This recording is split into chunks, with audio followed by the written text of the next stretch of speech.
তিন ভাবে আমাদের দোয়া কবুল করে। পদ্ধতি নাম্বার 1, চাওয়া মাত্রই দিয়ে দেয়, বলে হ্যাঁ দিব তো দিয়ে দেয়, আমরা খুশি।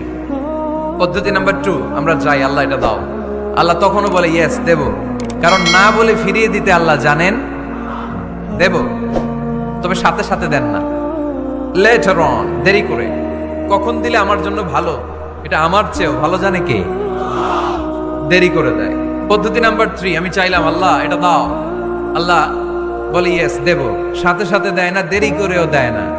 এটা কিয়ামতের ময়দানের জন্য তিনি রেখে দেয়, যাতে ওই দিন বিপদের কালে এই দোয়ার বদৌলতে তিনি আমাদেরকে বাঁচিয়ে দিতে পারে।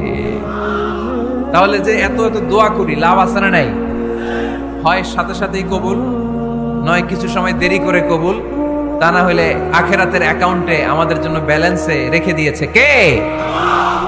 এজন্য আজকের এই ফরিদপুরের মাহফিল তখনই সার্থক হবে যখন আমরা এই সিদ্ধান্ত নিতে পারবো যে আমরা চাইবো একজনের কাছে, তিনি কে, এবং চাইবো চাওয়ার মতো। যেহেতু এটা একটা শিল্প, আর্ট, এটাকে আত্মস্থ করতে হয়। চাওয়ার মতো চাইলে এটা কখনো মিস হয় না। এজন্য আমরা মন প্রাণ উজাড় করে আল্লাহ তাআলার কাছে চাইবো, শুধু নিজের জন্যই চাইবো, আশেপাশে আর কারোর জন্য চাইবো না। কেন? ওনার জন্য চাবো কেন? আমারটা আমি চাবো, ওনারটা উনি চাবে। কথা কন। অনেকে বলে হুজুর আমি আরেকজনের জন্য দোয়া করে কি লাভ, ওনারটা উনি করবে, আমারটা আমি করি। এরকম একটা লজিক বা যুক্তি আছে না নাই? এটা ভুয়া যুক্তি, এটার কোনো গ্রাউন্ড নাই। কারণ আমার জন্য দোয়া করলে যেমনি লাভ, আরেকজনের জন্য করলেও লাভ।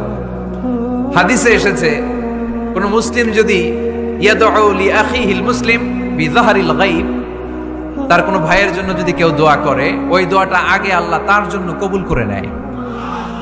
কারণ সে দোয়া যাই করে, পাশ থেকে ফেরেশতারা বলে ওয়ালাকা বিমিসলিন, ওয়ালাকা বিমিসলিন, তোমার জন্য এটা কবুল করুক। যেমন আপনি দোয়া করলেন আল্লাহ আমার এই ভাইটা অসুস্থ, আল্লাহ আমি দোয়া করছি আল্লাহ আপনি তারে সুস্থ করে দেন।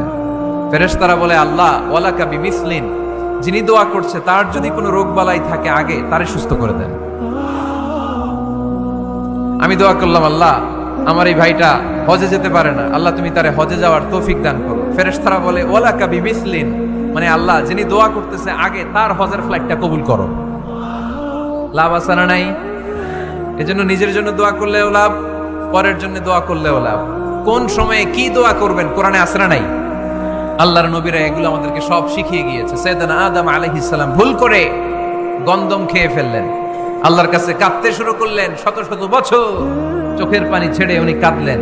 আর একটা দোয়া আমাদের জন্য রেখে গেলেন যে আমরাও আদম জাত, বনি আদম, আমরাও যদি ভুল করি আমরাও যেন এই দোয়াটা পড়ে কেঁদে কেঁদে আল্লাহর কাছে ক্ষমা চাইতে পারি, ঠিক কিনা?